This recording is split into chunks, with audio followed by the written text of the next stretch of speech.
Related, learn about the special partnership between clownfish and anemones. Like coral reefs, sea anemones, with their flashy, tentacle-like polyps that waggle and wave in vibrant reds, greens, pinks, and yellows, provide homes and hiding spots for dozens of fish species, most memorably the orange clownfish made famous in Finding Nemo. Also, like coral, rising water temperatures associated with climate change can severely weaken these anemones, causing them to expel the tiny symbionts that keep them alive and lend them color, a process known as bleaching.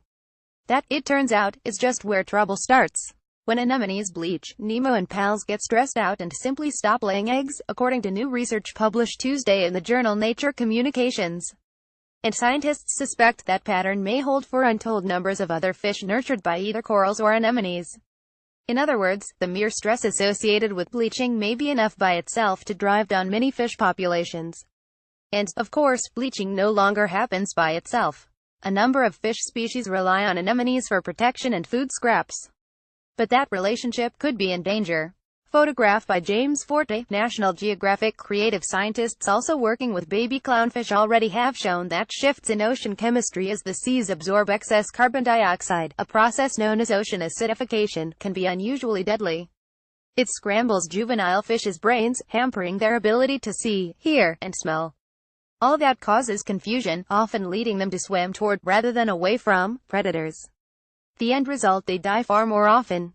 Clownfish, beautiful friendship, colorful sea creatures. While few if any long-term studies have yet looked at just how bleaching and acidification may work in concert, scientists say they certainly aren't likely to somehow cancel each other out. Both bleaching and acidification are really stressful events separately, says Danielle Dixon, with the University of Delaware's College of Earth, Ocean and Environment, who spent years researching clownfish and acidification, but wasn't part of the new bleaching study. I can't imagine that when they both happen it's going to somehow be any less stressful. Learn how breeding aquarium fish can help reefs. The most recent research began when an ocean heat wave washed across French Polynesia in 2015 and 2016. A team of scientists tracked 30 different species of anemones in a lagoon off the island of Moorea.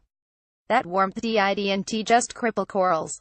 For more than 4 months, it attacked and bleached roughly half of those sea anemones. So scientists sampled the fish living among these overheated anemones, and compared them with fish living in healthy ones nearby. The release of hormones is known to affect how everything from seabirds to marine iguanas weather the rapid upheaval associated with climate change. That's true for fish, too.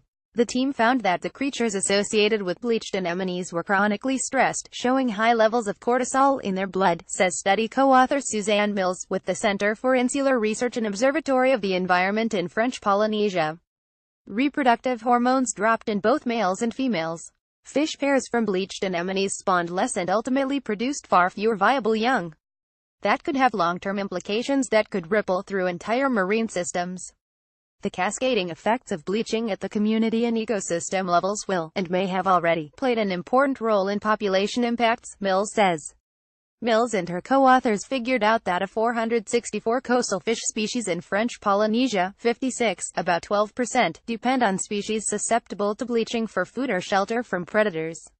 If these species suffer even a fraction of the impact found for anemone fish, then a short-lived bleaching event could decrease the reproductive output of at least 12% of species, the study authors wrote. Ecosystem-wide impacts may be considerable. Dixon says Mills' findings are really solid.